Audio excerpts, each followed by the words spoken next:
Today's pronoun of the day is slugs. I bet you didn't know that Kurt Cobain was probably trans. Let's normalize slapping transphobes in 2024. Woman turns to me who I didn't even know was transgender, and she's like, I'm sorry, but the microaggressions are out of control. All right, everybody, that's enough serious talk for one podcast.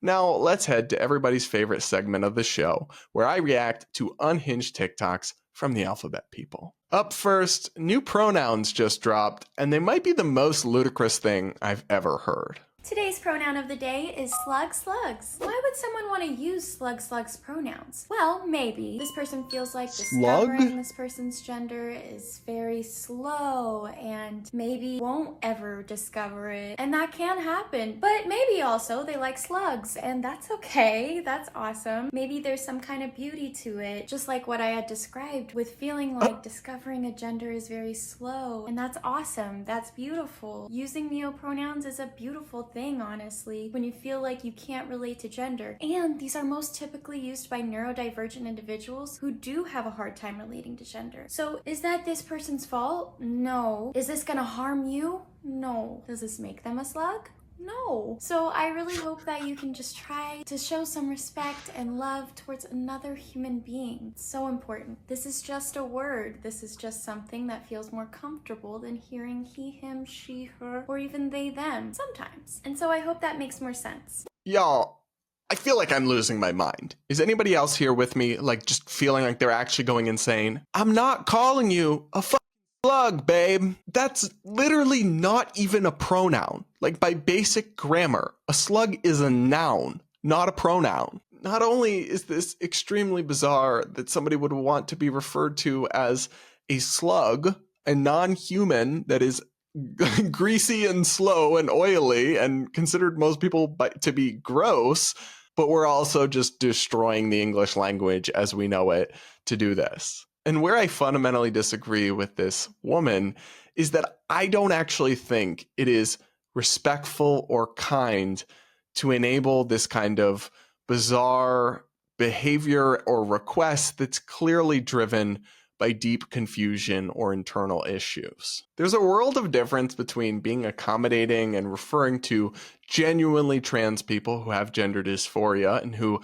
live and present as a woman, for example, as a she, and calling someone a slug who isn't and doesn't even come close to appearing as a slug.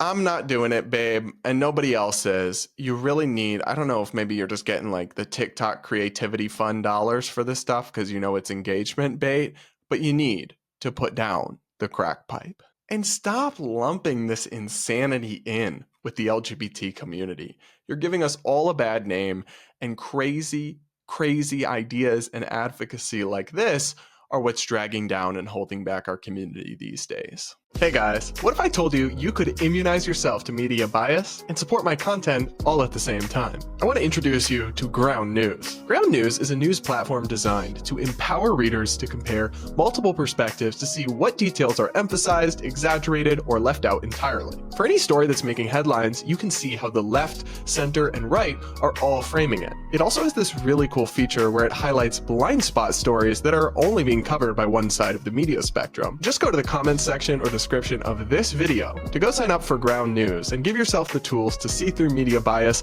while supporting my content at the same time, which would be hugely appreciated because YouTube and Facebook are constantly demonetizing my videos. Now, let's get back to the video. Up next, this trans activist feels entitled to retroactively declare historical figures as actually transgender. I bet you didn't know that Kurt Cobain was probably trans. Here's why. First off, Kurt wore a lot of women's clothing. And when asked about this, they replied that they wore dresses all the time because they felt comfortable and free. And just look at Kurt in these pictures. They look so happy. And in an interview about their childhood, Kurt said that they mostly hung out around girls and that at one point they thought they might be gay. Many trans people who don't have the vocabulary yet to express their gender identity will describe what they're feeling as being gay. That's exactly what I did in middle school. Kurt is also quoted as saying that they identify more with the feminine than with the masculine. This is clear proof that Kurt did not identify with the gender they were assigned at birth. And the most convincing evidence that Kurt was trans was in an early version of Nirvana's All Apologies lyrics, where Kurt wrote, "Let me grow some." That is clear-cut gender dysphoria. And of course, Kurt will never be able to tell us themselves, but the evidence makes it pretty obvious they were trans. That might be why Kurt's no longer with us. Maybe Kurt knew that we weren't ready. You know that this shit was crazy because even the TikTok comments were roasting this person. Even TikTok, when you've lost TikTok. No, babe, I didn't know that because it's not a fact. It's something you just made up. It's hilarious to me that the same people who say, "Don't assume my gender," feel entitled to go back in history and assume people's gender that they had a medical condition they were never diagnosed with or communicated any sign of having because of a few things about them that were unorthodox or gender non-conforming. Also, like, wearing a dress or women's clothing doesn't make you a woman. It doesn't make you trans. That's such a shallow and actually deeply misogynistic way of defining gender and gender identity. It's very possible that Kurt Cobain was just a weird artist dude who liked to dress differently and eccentric and quirky and do some traditionally feminine things. There's really not much to go on with this weird woke conspiracy theory, but it's also just insensitive, rude, hypocritical to go about and try to retcon somebody's gender identity to frankly suit your own interests or ideology or fetish. But this is the same TikToker who goes around filming random employees at restaurants, many of whom clearly don't speak good English, and tries to get them in trouble with their bosses or even fired for misgendering them. So I cannot say I'm surprised. Up next, yet again, we have more radical trans activists calling for violence against people who disagree with them. Let's normalize slapping transphobes in 2024. I don't care if you're a man or a woman, like, you're gonna get hit if you start talking shit to me or my friends. It's not okay. Like, and not only that, this chick on this video is like talking about the N-word and using the T-slur and like all that rhetoric in one. And of course she's like drunk, like I'm sure a lot of that's alcohol, but still, like, you trying to get hit or what, girl? Because I'm sorry, like at a certain point it's what you deserve. And in this video they chased down my friend like after they've walked away, and they even had the audacity to go and change into like hoodies like they were trying to fight. Of course, initiating violence can always lead to a more like dangerous situation, but like, I'm just saying, if you've got like an even number or like, I don't know, slap a bitch, slap a transphobe today. Y'all, call me crazy, but I still hold the radical view that it is wrong, insane, and dangerous for a man to be advocating for hitting women. The fuck? Now, look, to be clear, in the video this guy is responding to, you have these drunk girls hurling insults at apparently some trans people. It's like, that's clearly unacceptable behavior. Like, they deserve to be criticized for it. That's not cool. But just because somebody says nasty things to you does not ever give you the right to initiate violence against them. And this is something you see a lot from trans activists advocating this: punch a TERF, slap a transphobe. And I'll just say this: you never have a right to physically hurt somebody because you don't like their words. And if society were ever to embrace that tortured and deranged logic, we would quickly tear ourselves apart into shreds, because if everybody can fight each other and physically attack each other for saying things the other person doesn't like, you can't have a democracy.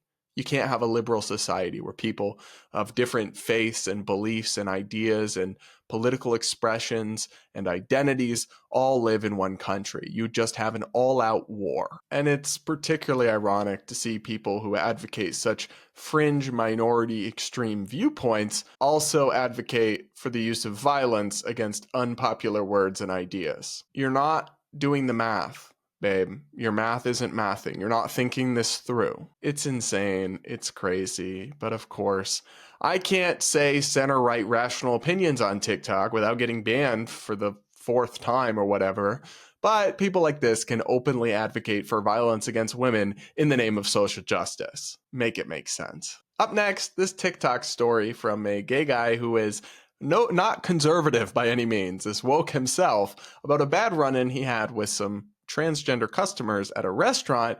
Was pretty interesting. So take a listen. I was just called transphobic at work after going up to this table and being like, are you guys all set to get a drink order? I get their drinks. I come back. I'm like, are you guys all set to order some food? I get the food order during the meal. I'm like, how is everything going, guys? No issues. Then at the end, I'm like, are you guys all set, ready to pay? This woman turns to me, who I didn't even know was transgender, and she's like, I'm sorry, but the microaggressions are out of control. I use she, her pronouns. My partner also does, and we are transgender women, and we will not be called guys.